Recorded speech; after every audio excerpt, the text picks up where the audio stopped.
Gatot Kaca berasal dari kisah besar Mahabharata, sebuah epos kuno yang diwariskan turun-temurun di Nusantara, khususnya dalam tradisi wayang Jawa dan Bali. Ia adalah putra dari Bima, salah satu Pandawa yang dikenal jujur, kuat, dan lurus hatinya, serta Arimbi, putri bangsa raksasa, yang meskipun berasal dari bangsa yang ditakuti, tetapi memiliki jiwa yang lembut dan penuh kasih. Dari pertemuan dua dunia inilah Gatot Kaca dilahirkan, seorang anak yang sejak awal membawa pertanda bahwa hidupnya tidak akan berjalan seperti manusia biasa. Sejak pertama kali menangis, keanehan sudah terlihat. Tubuh Gatot Kaca tidak bisa dilukai, senjata tidak mampu menembus kulitnya, api tidak bisa membakarnya. Tetapi anugerah itu justru membawa penderitaan. Tubuhnya terlalu kuat untuk jiwanya yang masih bayi. Ia terus menangis kesakitan, bukan karena lemah, tetapi karena kekuatannya belum seimbang. Para dewa melihat itu dari kayangan. Mereka tahu kekuatan besar tanpa kesiapan jiwa hanya akan membawa kehancuran. Maka Gatot Kaca dibawa ke Kawah Candra di Muka, tempat suci yang bukan hanya membakar raga, tapi juga menempa jiwa. Di sana tubuhnya dihantam api dan senjata para dewa. Semua itu bukan untuk membunuhnya, melainkan untuk menyempurnakannya.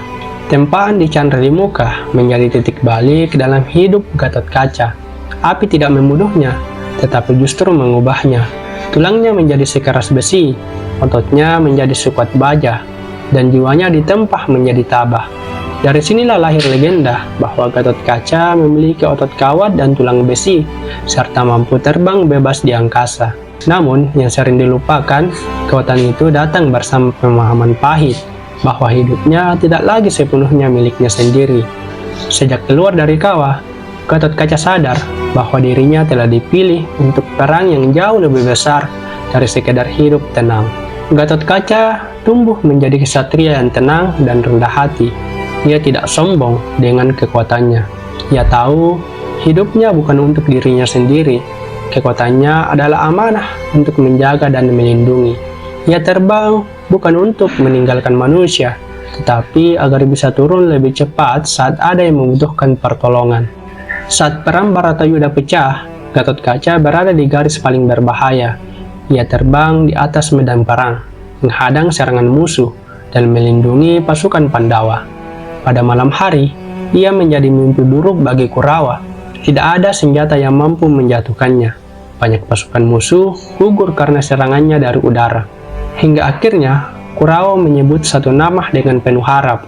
Karena memiliki senjata sakti bernama Kunta Wijayadanu, tombak pemberian Dewa Indra. Senjata ini sangat kuat, akan tetapi hanya bisa digunakan satu kali seumur hidup. Karena sebenarnya menyimpan senjata itu untuk Arjuna. Namun malam itu, keadaan memaksa.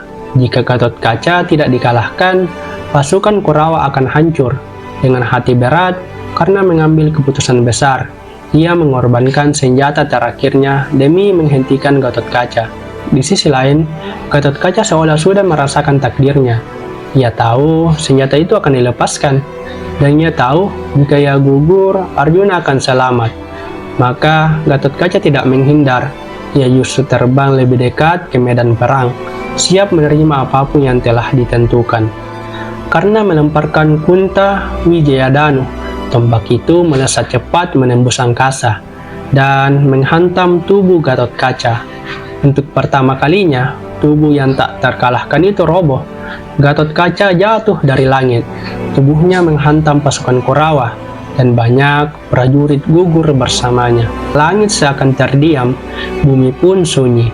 Namun kematian Gatot Kaca bukanlah akhir yang sia-sia. Dengan gugurnya ia, senjata pamungkas karena telah habis. Jalan kemenangan Pandawa pun terbuka.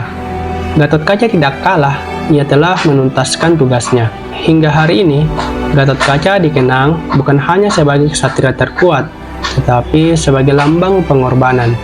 Ia mengajarkan bahwa tidak semua orang kuat ditakdirkan hidup bahagia. Ada yang ditakdirkan untuk melindungi, menjaga, dan rela jatuh demi orang lain. Selama langit masih terbentang di atas bumi, nama Gatot Kaca akan selalu hidup, sebagai kisah tentang kekuatan, ketulusan, dan arti sejati sebuah pengorbanan.